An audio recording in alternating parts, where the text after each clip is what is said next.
Boa tarde, internautas da TV 247, eu sou Daiane Santos, estamos aqui começando mais uma entrevista em meio a uma situação que cada vez mais se agrava, né?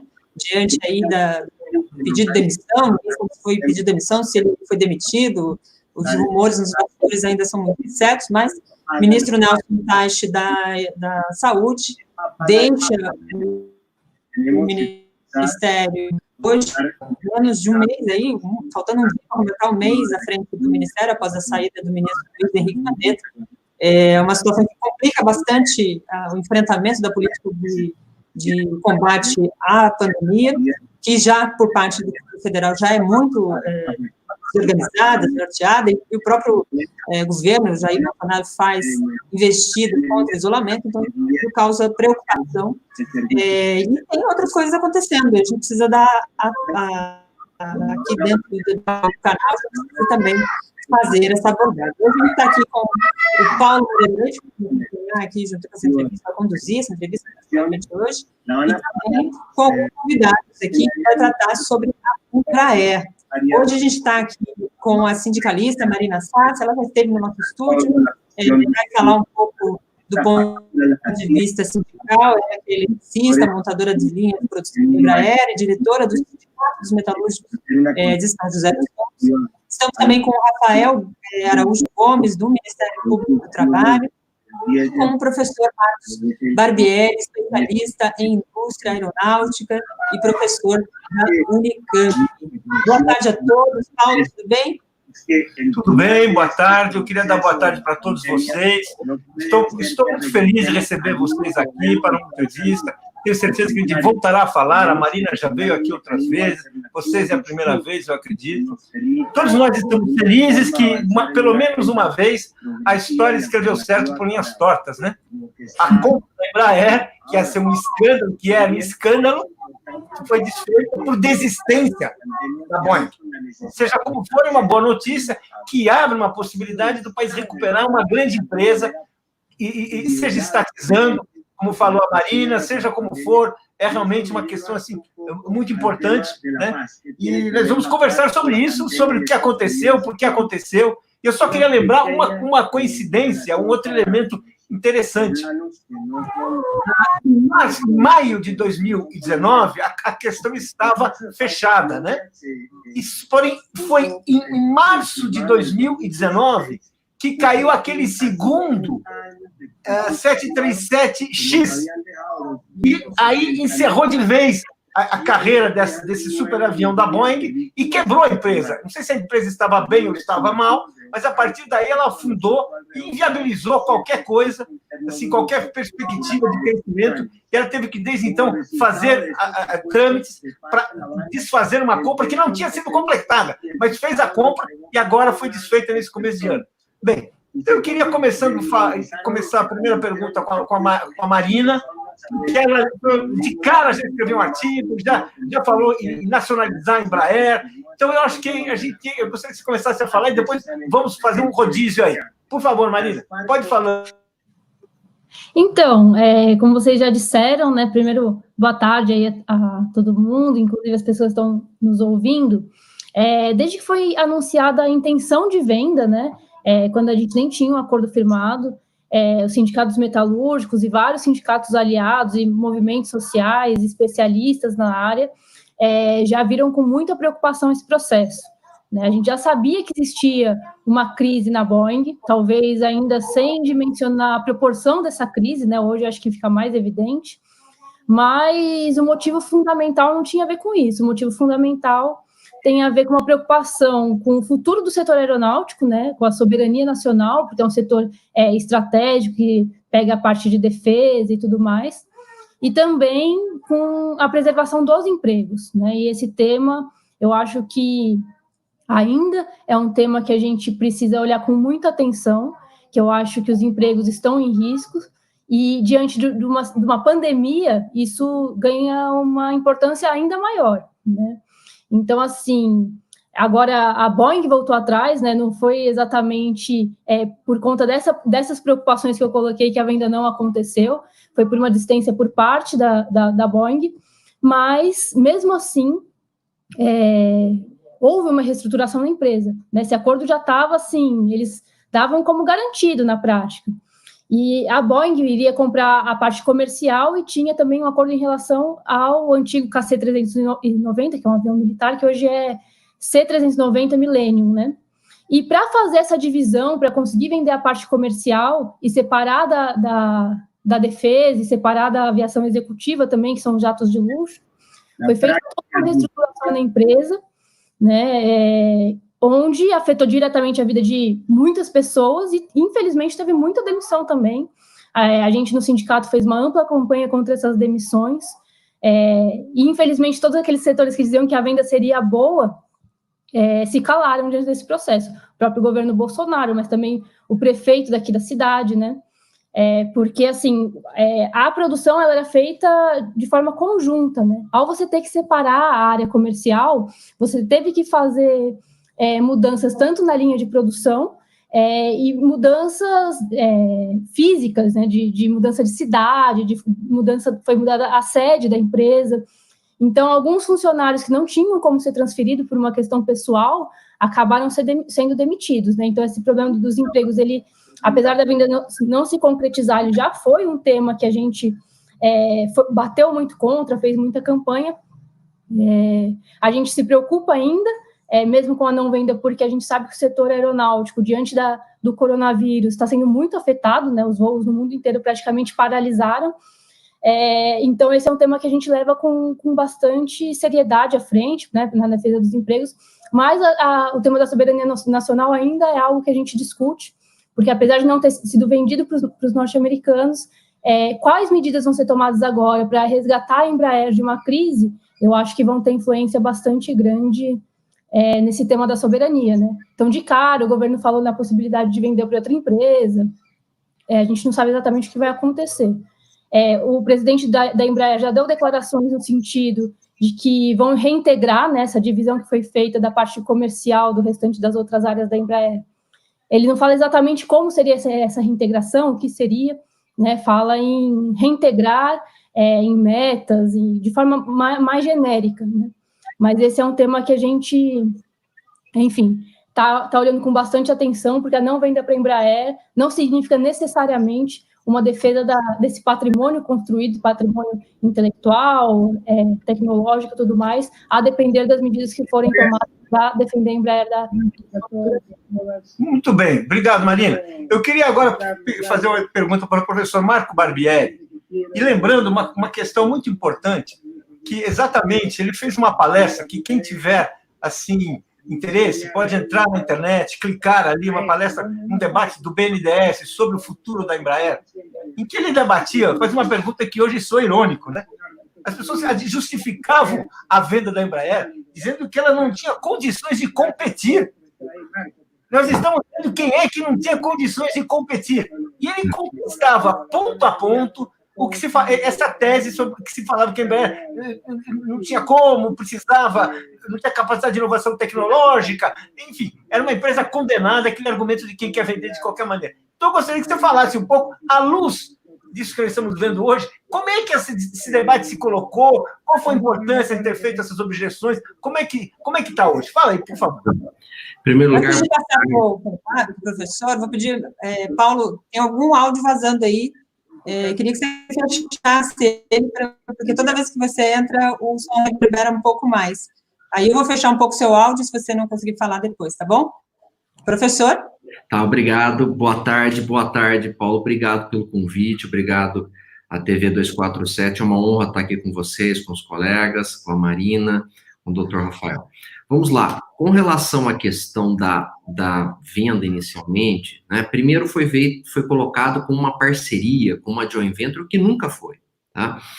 O grande problema é quando se parte de uma premissa errada. Qual era a premissa errada? A partir de uma premissa errada, foi construído todo o projeto e todo o processo de venda. A partir daí, o que nós podemos falar, houve um canto da sereia, isto é, para poder justificar essa operação equivocada, para não falar que seria desastrosa caso fosse bem sucedida, né? O ponto foi que, inicialmente, em 2017, a maior concorrente da Embraer, que era a empresa canadense Bombardier, fez uma joint venture com a empresa europeia Airbus. Então, foi feita uma joint venture, onde elas passaram a ter uma maior união, mas lá realmente houve uma joint venture. A partir disso, foi colocada a seguinte premissa, isso é, qual a premissa que eu tinha? Que a Embraer teria que se associar à Boeing, já que a concorrente dela se associou à Airbus, eu vou ter que me associar à Boeing. Partindo-se dessa premissa, qualquer acordo é melhor do que nenhum acordo. Então, colocava-se, para preservar a Embraer, nós temos que fazer um acordo com a Boeing. Tá, vamos analisar. Na verdade, não era um acordo, não era uma parceria, não era uma joint venture. Era um processo de aquisição, aonde a empresa americana, a Boeing, iria adquirir o negócio de aviação comercial da Embraer. O que é o negócio da aviação comercial? A aviação comercial, nos últimos anos, se eu quiser fazer uma perspectiva, uma média dos últimos 10 anos, mais ou menos, ela representou em torno de 50% a 60% do faturamento da Embraer, ela representou de 80% a 90% do lucro, e iria se transferir às principais unidades produtivas. As unidades produtivas onde eu tenho centros de pesquisa, os laboratórios, inclusive a unidade onde se originou a Embraer, que era a unidade de Faria Lima, que é ao lado do CTA, que fica no mesmo site.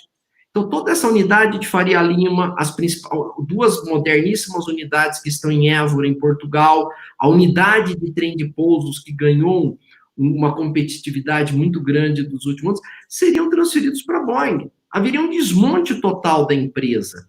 Então, qual era o argumento? Para eu preservar a Embraer, eu teria que fazer a parceria, entre aspas, com a Boeing. Mas ao fazer essa parceria, que na verdade não era, levaria ao desmonte. Havia uma contradição em termos, se eu quiser colocar até de maneira acadêmica. Eu teria um resultado exatamente oposto do que estava sendo pregoado. Daí, quando foi passado o tempo, ficou claro que aquilo lá, o argumento de joint venture, de parceria, ficou claro. E as próprias operadores, os próprios agentes do mercado colocaram claro que, olha, não, realmente é uma venda, é uma transferência, etc. Uma transferência que tinha grandes vantagens para a Boeing, que atendia muito bem aos interesses da Boeing, que desde o início foi comandado pela Boeing e agora foi cancelado pela Boeing. Então, mostra exatamente quem estava no comando, do princípio ao fim, quem estava no comando dessa operação. Com um argumento, partindo-se de um argumento, de uma premissa totalmente, de uma premissa falsa, de que a Embraer não pode sobreviver. A Embraer tem total capacidade, tinha total capacidade de sobreviver. O que provavelmente ela teria? Na área comercial, desde 2004, 2005, a Embraer tem aproximadamente 2/3 do mercado. Ela entrou nesse mercado, nos anos 90 teve uma concorrência par e passos com os canadenses, da Bombardier, e nos anos 2000 ela passou os canadenses. E os canadenses demoraram para reagir, tiveram vários problemas, questões financeiras, dificuldade, tanto que precisaram transferir a operação para a Airbus. O que provavelmente ocorre? Você não vai manter 2/3 do mercado na sua mão. Outros concorrentes estão entrando. Agora, independente de estar na mão de quem seja o controlador da empresa, você vai ter uma diminuição de participação pelo próprio processo concorrencial, sim. Só que a Embraer é uma empresa diversificada, área executiva, área de defesa, uma capacidade de integrar. O que eu ia fazer? Desintegrar e transferir a minha principal parte para uma empresa estrangeira. Aí sim, eu ia desmontar e inviabilizar o futuro da empresa.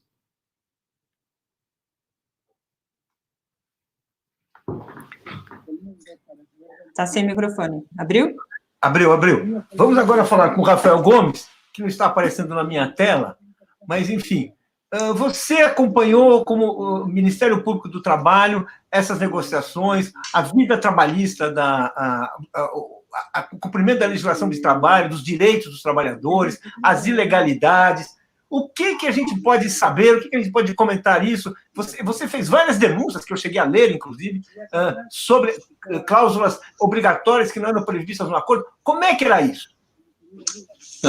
O Ministério Público do Trabalho instaurou uma investigação a respeito, logo no começo, quando as empresas anunciaram a intenção, suspeitando do risco de não digo nem demissão em massa, mas sim desaparecimento indefinitivo em massa do Brasil de milhares, dezenas de milhares de postos de trabalho. Com o procedimento dessa investigação, ficou demonstrado que não se tratava de uma possibilidade de desaparecimento maciço dos empregos para sempre no Brasil. Era uma certeza. Na verdade, as próprias empresas admitiram, reconheceram isso ao Ministério Público. A Boeing disse, né, já que o Ministério Público propôs às duas empresas apenas o seguinte: olha, assuma a obrigação, né, passível de execução, com multa, se você descumprir, que você não vai retirar do Brasil os postos de trabalho que existem aqui. Resposta da Boeing nos autos do inquérito civil: eu não posso assumir essa obrigação porque o ciclo normal do negócio pode me levar a fazer exatamente isso. Então, a Boeing já estava antevendo e dizendo para o Ministério Público que né, já existia uma intenção de retirar o processo produtivo do Brasil. Né? Enquanto isso, né, as empresas, né, anunciaram ao mercado, e os grandes meios de comunicação começaram a repetir, né, insistentemente, que se tratava de uma parceria, que era uma joint venture, né, que era bom para as duas empresas, né, com base num memorando de entendimento que as empresas assinaram, só que, na verdade, não divulgaram. O Ministério Público, nessa investigação, insistiu: não, eu quero acesso ao memorando de entendimento. Né? Depois de muita resistência, ele foi apresentado. E o que se descobriu analisando a íntegra do documento? Que, na verdade, nunca existiu uma parceria, como o professor Marcos falou.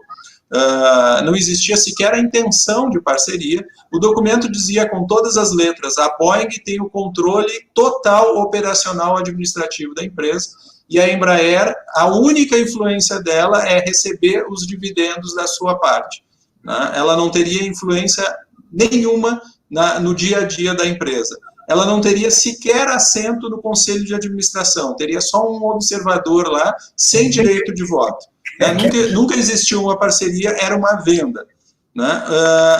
Esse risco, que não era risco, mas então, absoluta certeza, aliás, né, inclusive com base nessa revelação, né, de que as empresas omitiram o perfil do negócio que estava sendo celebrado, o Ministério Público encaminhou notícia disso à Comissão de Valores Mobiliários. Ela reconheceu a omissão das empresas em informar, e com o prosseguimento lá na CVM, o diretor de relações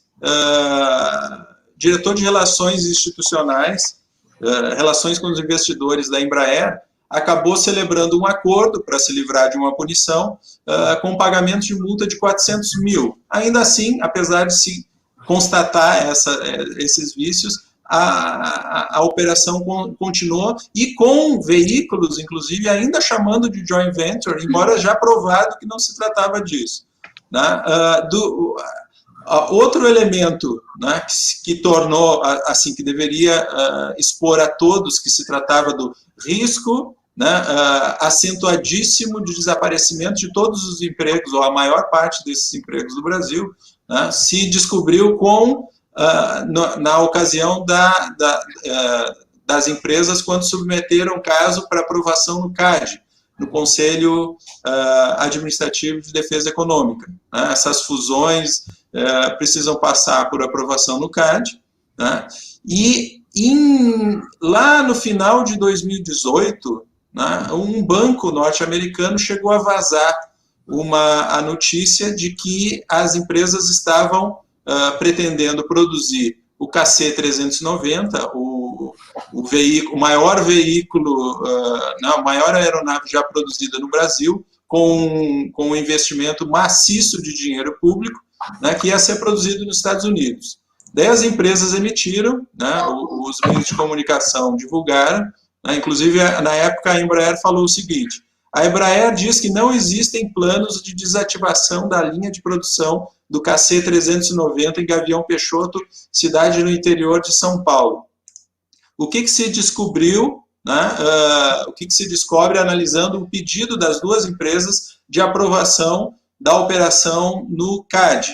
Elas admitiam, né, mas isso não era acesso né, a todos, embora, na verdade, fosse até os autos públicos, que o KC seria, que agora mudou de nome, né, já estava sendo preparado o desmonte completo, ele iria ser produzido nos Estados Unidos, não se falava mais em produção da aeronave no Brasil. Só nesse ponto, né, só com relação a esta aeronave, saindo a produção do Brasil, de interior de São Paulo, passando 100% da montagem para os Estados Unidos, seriam centenas e centenas de empregos perdidos para sempre, né? Essa era a realidade dessa operação.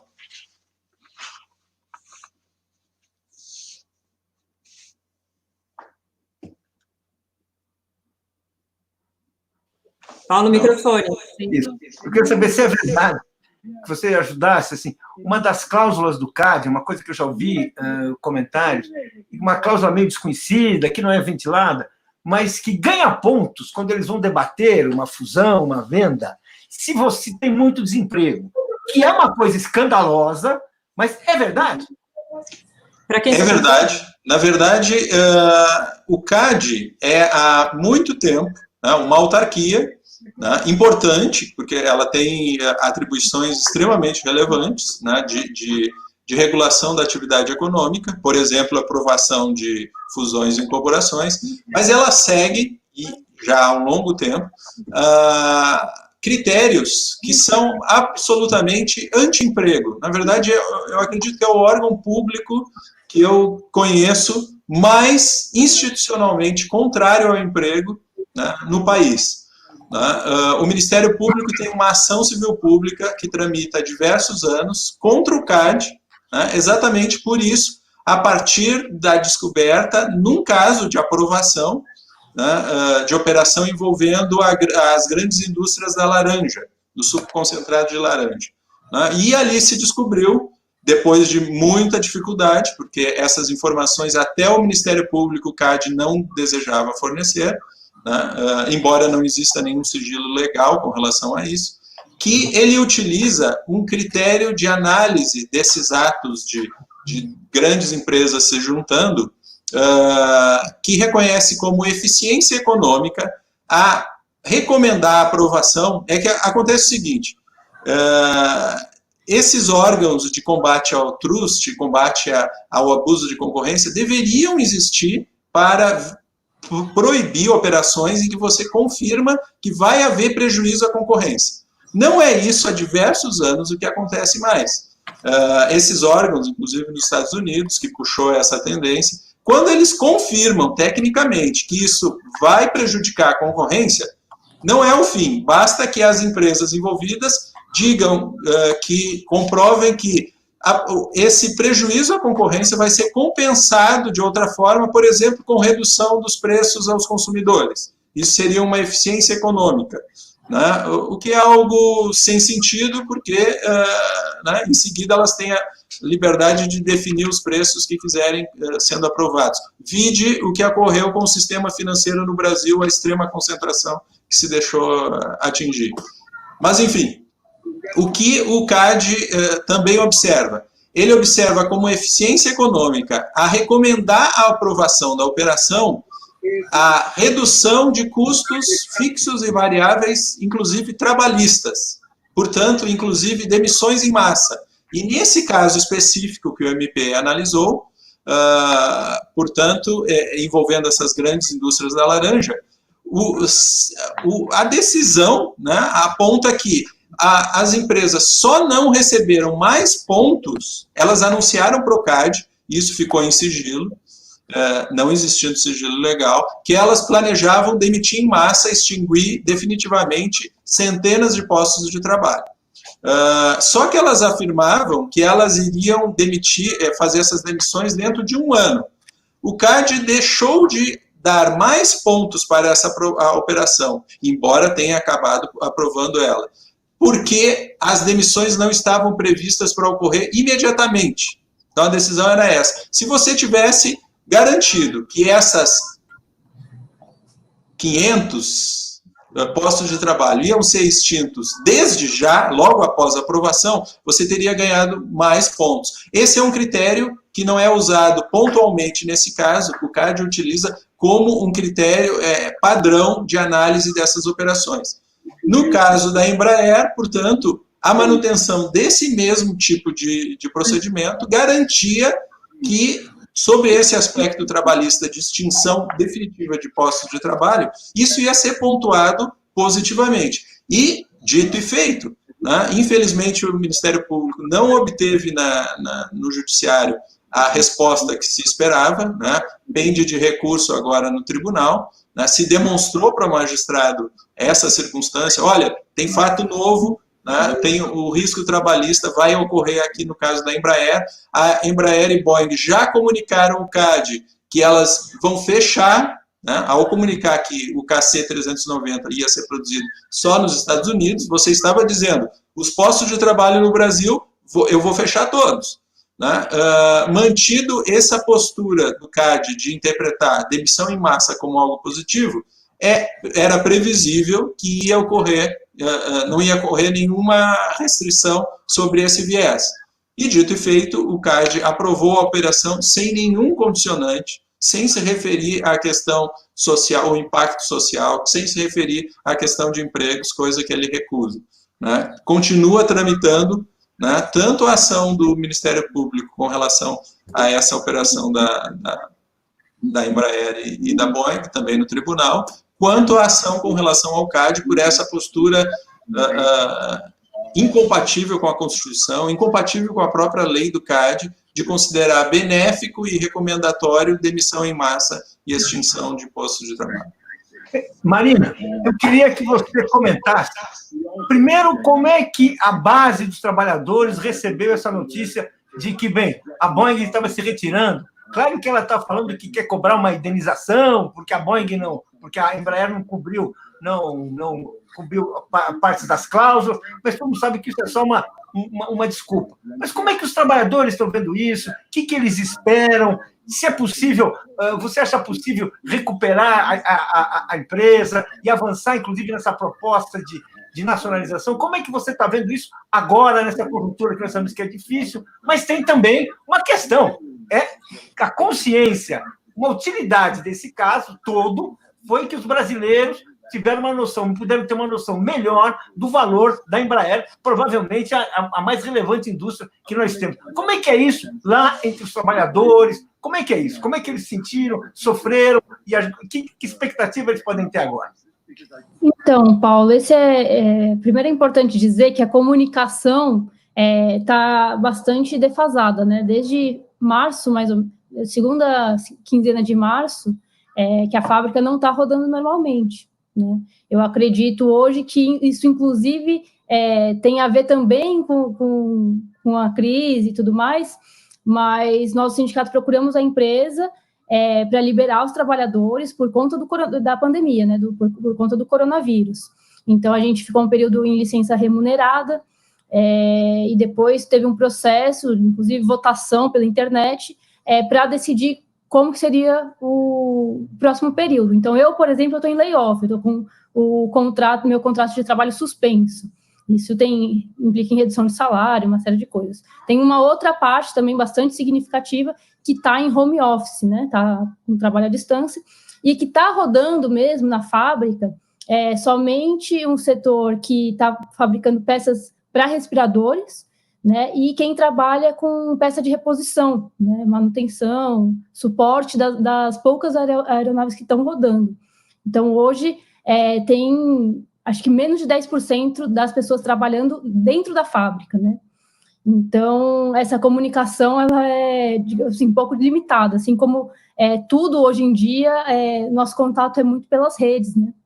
Mas eu sinto que foi com bastante surpresa que as pessoas receberam essa notícia, né? Como eu disse, as coisas estavam muito encaminhadas lá dentro. Houve uma reestruturação forte dentro da empresa. Segundo a própria empresa, foram 485 milhões de reais investidos para fazer essa separação que eu disse anteriormente entre o setor comercial, que seria entregue para os norte-americanos, e o restante da fábrica. Né? Então, muita gente mudou, de fato, sua vida, seu trabalho em vários aspectos. Então, essa transação, essa venda, estava dada como certa. Então, a primeira reação eu vi foi de susto, né? Até uma certa dúvida se de fato isso iria acontecer e tal. Mas a partir do momento em que a gente viu que a notícia era verdadeira, de que a própria Boeing que voltou atrás e tudo mais, o que eu sinto que a maior preocupação é em relação aos empregos, né? Em relação ao futuro de cada um ali dentro. Eu, desde o começo, uma crítica que o sindicato faz, é que todo esse processo ele acontece de forma pouquíssimo transparente. Nós, funcionários da fábrica, a gente tem a mesma informação que qualquer outra pessoa. As informações que a gente recebe são pela mídia, pelos meios de comunicação, porque a gente não tem, digamos assim, nenhum acesso privilegiado às informações, pelo menos quem está na base da fábrica, né? Então, a gente vê com muita preocupação, né? Você vê como que os governantes reagem, o leque de possibilidades está colocado aí em aberto, mas a gente não sabe exatamente o que vai acontecer. Então, a preocupação imediata é com a comida no prato, com o final do mês, com os boletos a serem pagos, né? Se isso está garantido ou não. Essa é a maior preocupação que eu vejo. Tá certo. Paulo, deixa eu fazer alguns comentários aqui dos internautas. Tem uma pergunta interessante aqui do bons comentários. Felipe Costa, que ele diz assim, do ponto de vista comercial, seria positivo para a Embraer se unir à Boeing? Pergunta o Felipe. Aí depois a gente verifica aqui quem fala. Tem um outro comentário aqui do Claudio Borba, ele diz a empresa canadense Bombardier se juntou à Boeing para sabotar a Embraer, pois essa era a principal concorrente no mercado de jatos comerciais de porte médio, avalia aqui o nosso internauta. O Lino Alves de Almeida, ele diz a Embraer tem condições de viver sozinha sem a Boeing? A Paula Eduarda Canhadas, membro aqui do nosso canal. Será que neste governo conseguiremos recuperar a Embraer?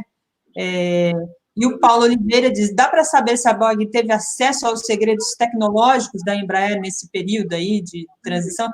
Eu trouxe aqui algumas perguntas para ver como os nossos internautas, primeiro, estão por dentro, né, do assunto, e as preocupações que permeiam aí todas essas questões. Quem pode começar perguntando aqui pela indagação feita pelo Felipe Costa, sobre, do ponto de vista, se haveria aí algum ponto positivo da Embraer se unir à Boeing. Acho que pela sindicalista, né, Paulo? Olha, deixa eu falar, eu queria pedir para o professor falar, o Marcos José Barbieri Ferreira, primeiro para manter a triangulação aqui, porque senão eu vou dizer que está protegendo, tá ali. Ele é um sujeito que tem uma visão do lugar da Embraer, tem uma visão do papel que ela tem, que ela poderia ter, e que deixar isso muito claro. Eu queria, primeiro isso, segundo, essa coisa se é provável que a Boeing tenha conseguido capturar segredos antes de, né, vai desfazer o negócio, mas vai levar parte da tecnologia embora. E o que a gente perde aí? Que chance a gente tem de sobreviver como a Embraer tem de sobreviver como empresa independente, fazendo uma sociedade aqui, uma sociedade ali, mas como empresa meio parecida como ela era. Fala aí, já que o senhor falou lá atrás que não devia fazer, quando estava fechando o negócio, o senhor falou ali academicamente, agora me explica aí. Vamos lá. Obrigado mais uma vez. São perguntas bastante pertinentes, todas essas. Vamos lá. Seria vantajosa essa união entre Boeing e Embraer? Em primeiro lugar, de que maneira poderia se pensar numa parceria entre Boeing e Embraer? Eu não vejo, a priori, lá atrás. Hoje a Boeing está numa situação extremamente complicada e mostrou que tem deficiências sérias. Mas não poderíamos imaginar lá atrás uma parceria entre a Embraer e a Boeing. Eu não tenho nada contra a Boeing, nem nada contra os americanos ou qualquer outro país. Não há nenhum problema. Desde que houvesse uma parceria que se preservasse a Embraer, que se preservasse, como muito bem colocou o doutor Rafael, os empregos da Embraer, que se preservasse a estrutura nacional, o desenvolvimento tecnológico, a capacitação da empresa. Se houvesse uma parceria, seria muito bem-vinda. Nunca foi colocado isso, não foi isso que foi colocado. A vantagem seria única e exclusivamente da Boeing. A Boeing assumiria as principais unidades produtivas da Embraer, a Boeing assumiria a capacidade e competência de engenharia da Embraer, que numa situação de deficiências que a empresa estadunidense tem, seria importante, e a Boeing assumiria a linha de produtos da Embraer. Então, seria um ótimo negócio para a Boeing, para nós representaria um problema. questão de sobrevivência. A grande questão é fazer parcerias são importantes? São. A Embraer sempre fez isso desde que a Embraer foi criada. Ninguém está contra parcerias. Ao contrário, elas são bem-vindas e até necessárias. Né? Isso é componente até da minha tese de doutorado. Parcerias são essenciais no setor aeronáutico. Né? A questão é como é que essas parcerias devem ser feitas. A Embraer sempre fez parcerias por projetos ou parceria comercial. Não há nenhum problema. Por exemplo, uma parceria comercial, inicialmente, por exemplo, que foi colocado em 2012 entre a Boeing e a Embraer para comercializar o avião, o KC-390, poderia ser uma parceria bem-vinda para comercializar. Você colocaria o avião com o avião brasileiro, desenvolvido e produzido aqui, a Boeing seria uma das revendedoras, a Embraer podia vender e a Boeing também seria, digamos, uma revendedora importante.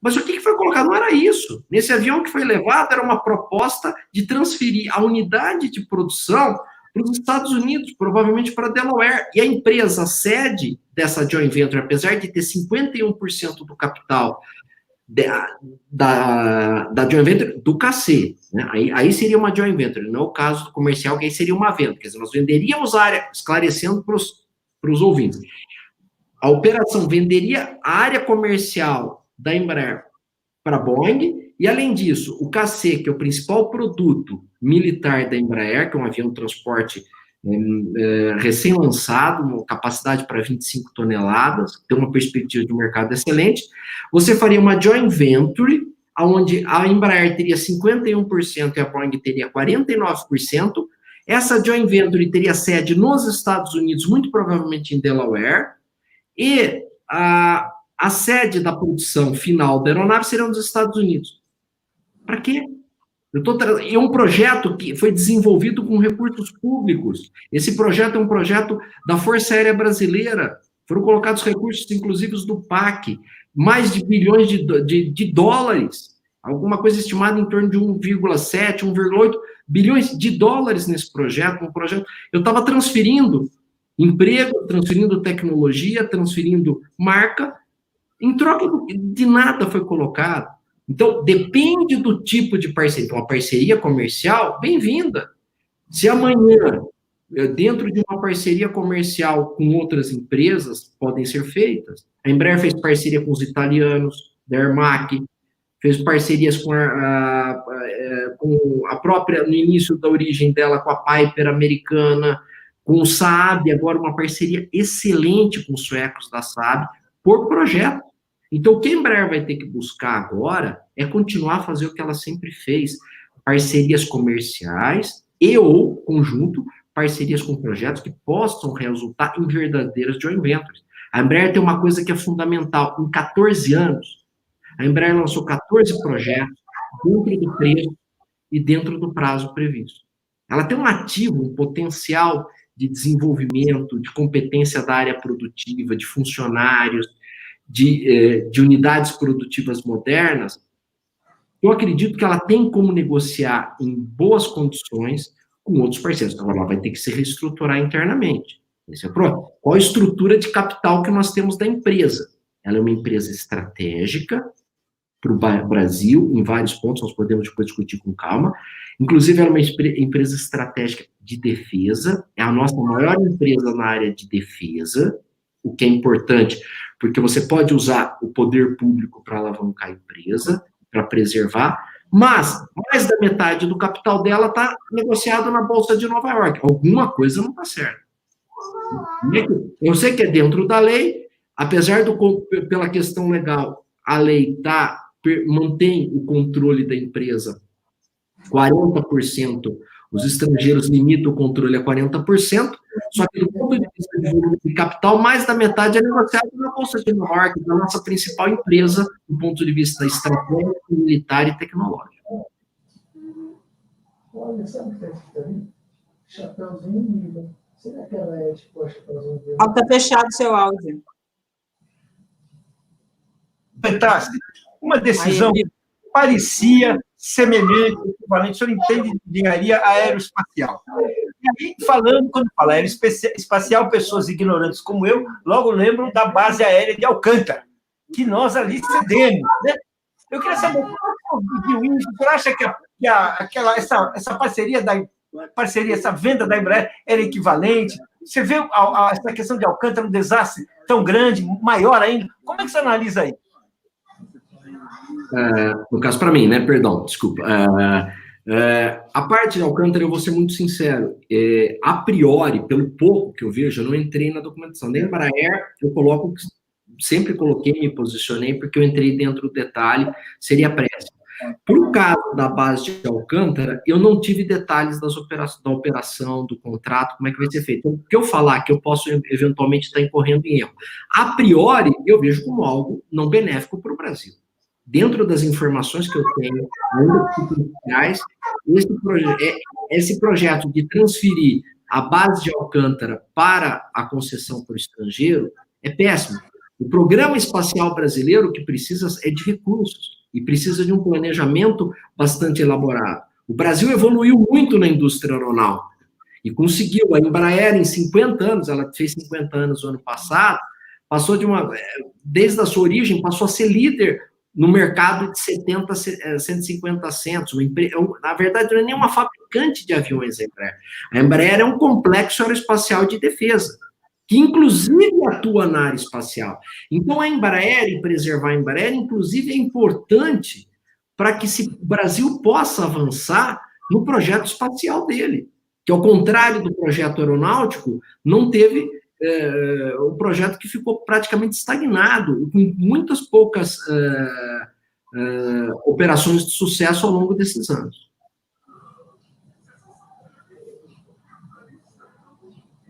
Paulo, microfone. Isso, pronto. Aí,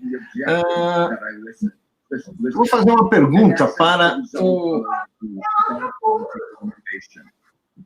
o Rafael Gomes.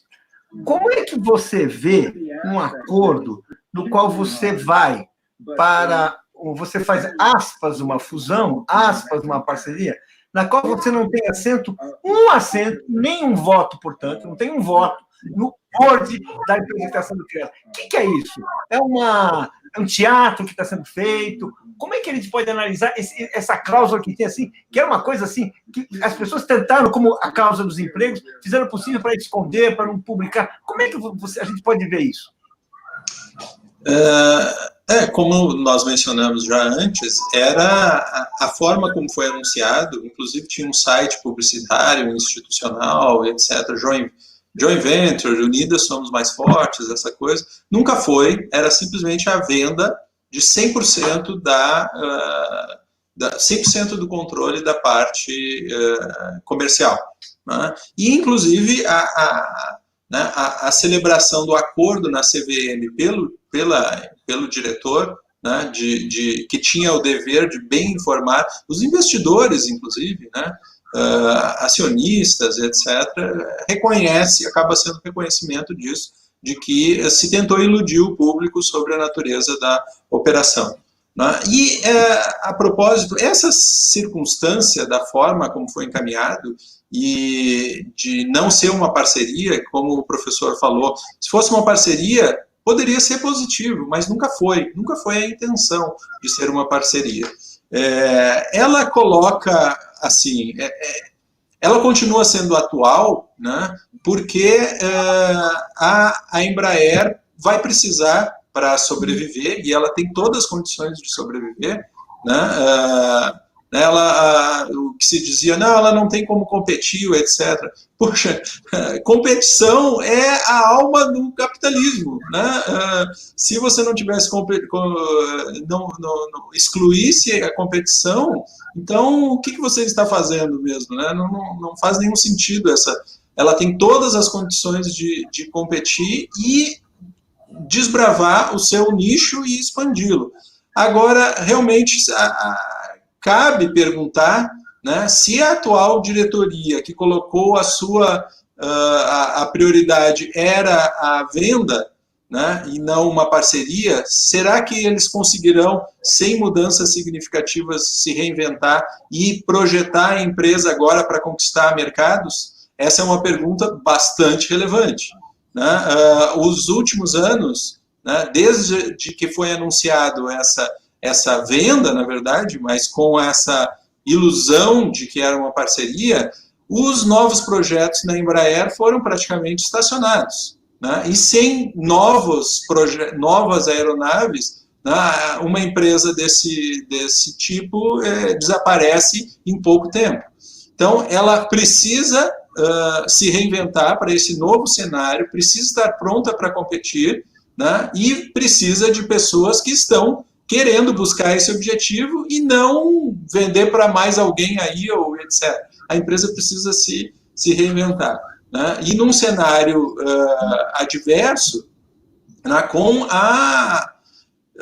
muito pressionado das empresas aéreas, né, e que já começam a quebrar, né? A Avianca, por exemplo, já pediu falência agora, e outras vão seguir, né, porque o volume de passageiros não vai voltar ao normal tão cedo, né? Nós teremos, mesmo passando o pico de crise, etc., vai levar um bom tempo para retornar ao normal, né? Isso traz outra questão relevante, entretanto, que é o seguinte: para tentar se preservar tanto essas empresas aéreas quanto a Embraer, elas vão continuar precisando, sim, da ajuda do Estado, como sempre existiu, né? Quando se falava da venda né, desaparecimento dos empregos aqui, se colocava como se não fosse, né, a empresa não é estatal, né, mas já há algum tempo, mas ela é até hoje a segunda maior empresa a segunda empresa que mais recebeu dinheiro do BNDES, atrás apenas da Petrobras, né? Então é dinheiro público maciço que a sociedade brasileira coloca lá, e a sociedade brasileira merecia um retorno com relação a isso. Por exemplo, apenas este, né? A empresa é privada, etc. Não, tudo bem, mas você recebeu, incluindo isenções fiscais durante o governo Dilma e recursos do BNDES, uns 100 bilhões. Né? Então, ela sim tem a corresponder à sociedade. Na atual conjuntura, ela vai certamente continuar precisando desses aportes com os quais ela nunca prescindiu, na verdade. Só que, e já está sendo, né, discutido isso. Eu vejo aqui uma notícia de hoje, né, o BNDES diz que aéreas aceitam termos de financiamento, negociações com as montadoras seguem. Então, o BNDES já está discutindo, né, com as empresas aéreas uma ajuda, e ele incluiu, né, está nas tratativas, também essa ajuda para a Embraer. O que é positivo, né, é inevitável praticamente se essas empresas vão conseguir se salvar, na minha perspectiva, só que, né, isso traz um outro aspecto, né, preocupante, de novo, trazendo a questão para o viés da preservação de empregos, num cenário de pandemia, coronavírus e ameaça de demissões e etc., né, que é exatamente a postura do BNDES agora, né, com relação a esse aspecto social da sua atividade. O BNDES, a primeira medida que o BNDES anunciou, já agora há mais de mês, com relação à pandemia, foi a suspensão de financiamento, do pagamento de financiamentos, por até 5 ou 6 meses, no montante de 30 bilhões, anunciados com esse propósito específico. Nós vamos suspender os pagamentos, mediante uma celebração do termo aditivo, uma nova contratação, para contribuir para preservar 2 milhões de empregos. Ótimo, maravilhoso, deveria realmente ocorrer. O Ministério Público do Trabalho foi verificar, então, que condições iriam ser celebrados esses acordos. Tinha alguma cláusula falando de alguma obrigação relacionada à preservação de empregos? Nada, zero. Ou seja, por conta disso, o Ministério Público primeiro recomendou, o BNDES disse que não iria mudar, e foi movida uma ação com relação a isso. Exatamente, infelizmente, o Ministério Público não obteve né, a decisão favorável, em circunstâncias que foram as seguintes: esse pedido liminar, uma ação complexa, com muitos documentos, etc., ela foi decidida em 9 minutos. O magistrado recebeu os autos, 9 minutos depois já estava nos autos eletrônicos uma sentença reconhecendo a incompetência da Justiça do Trabalho em preservar empregos.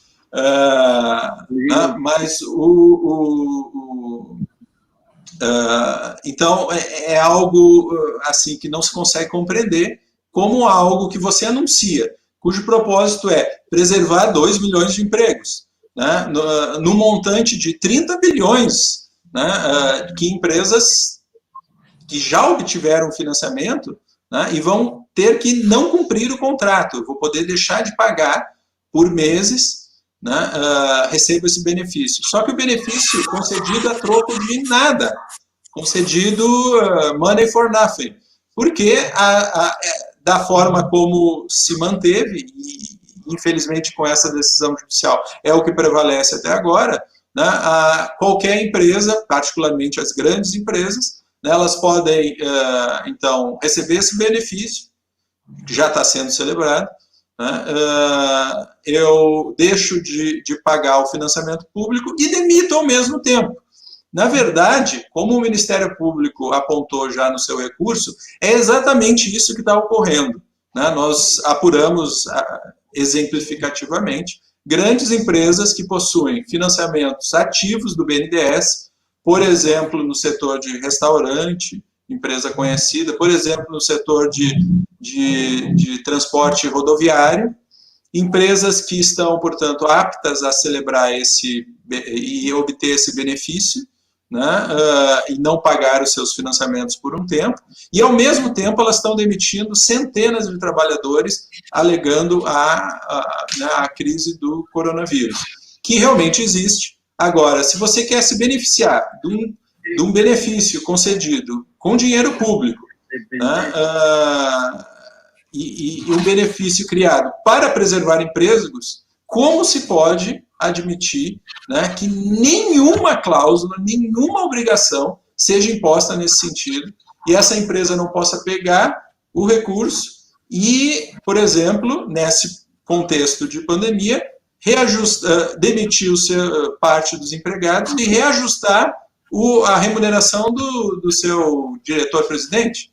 Não, nada lhe impede, infelizmente, dada essas condições contratuais que o BNDES insistiu em pactuar. E como nós estamos, eu mencionei da reportagem, falando agora de novo financiamento, então dinheiro novo, para as companhias aéreas e para a Embraer, né, se não houver o controle e vigilância social, por exemplo, pelos sindicatos, né, nós temos aqui a Marina, né, essa de insistir em bater e questionar o BNDES. Escuta, excelente, as aéreas realmente vão precisar, a Embraer também vai precisar, mas em que condições isso vai ser dado? Vai ser dado para que elas demitam em massa ou vai ser concedido com condicionamentos com relação à preservação dos trabalhos? Isso é extremamente atual, essas negociações estão acontecendo agora, né, e se não houver uma provocação e um controle e vigilância social, vai ser deferido de novo money for nothing, dinheiro, né, público, né, sendo colocado para enfrentar a crise, mas sem que isso se traduza em manter empregos. Muito bem, muito gostei. Paulo, a gente está finalmente, né? Estamos com 3 minutinhos para entregar aqui o programa. Eu queria perguntar para o professor, mas queria que desse um tempo também para ouvir a opinião da Marina. Algum momento,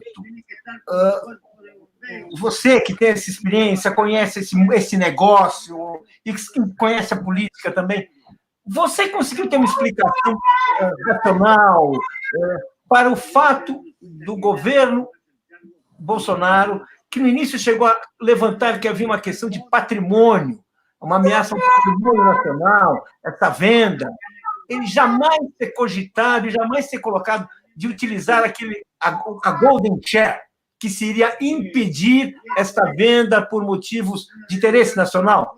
Você chegou a cogitar isso? Vamos guardar, depois que eu também vou querer saber a opinião da Marina. Mas a gente tem um pouquinho de tempo, então eu vou pedir para vocês serem sucintos, que a gente tem que entregar o programa aqui em seguida. A Golden Share era uma maneira dos governos poderem evitar essa operação, poder restringir. Nem o governo Temer, nem o governo Bolsonaro utilizaram essa operação. Claramente, o que houve, a área econômica de ambos os governos estavam vendo com muitos bons olhos uma operação dessa, dentro de uma lógica liberal, claramente. E a área de defesa, eu acredito que grande parte da área de defesa estava perseguindo um pouco ainda essa visão de que seria uma parceria e de que essa operação poderia preservar a área de defesa. Então, eu acredito que foram, digamos, boa parte do conjunto dos governos, ou uma lógica liberal, no qual o que importa são questões única e exclusivamente financeiras, ou aqueles que tinham algum interesse nacional de acreditar que essa operação poderia ser benéfica, um canto da sereia.